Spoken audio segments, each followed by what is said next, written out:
యోబు యొక్క ప్రవర్తన ఇతరులు అతను నిందిస్తున్నప్పుడు, వేలు పెట్టి చూపిస్తున్నప్పుడు, నీకు వచ్చిన ఈ భయంకరమైన పరిస్థితికి నీ పాపమే కారణము, లేదని బలహీనతలే కారణమని ప్రతి ఒక్కరు కూడా యోబు వైపు వేలు పెట్టి చూపించినప్పుడు యోబు ఓపికతో దేవుని వైపు చూశాడు.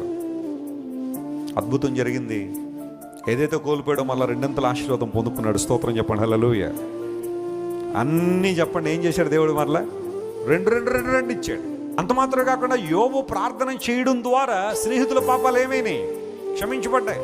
దేవుడు రెండంతల ఆశీర్వాదం యోబుకి ఇచ్చాడు.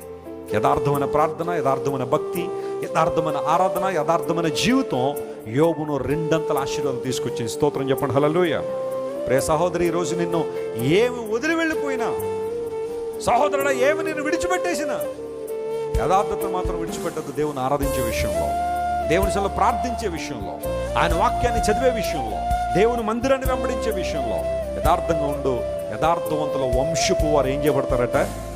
ఒకవేళ ఈరోజు నువ్వు యథార్థంగా జీవించడం ద్వారా కొంతమంది నిన్ను నిందించచ్చేమో, అవమానించచ్చేమో, కానీ నీ తరాలను దేవుడు దీవించబోతున్నాడు. నీ వంశాన్ని దేవుడు ఆశీర్వదిస్తాడు.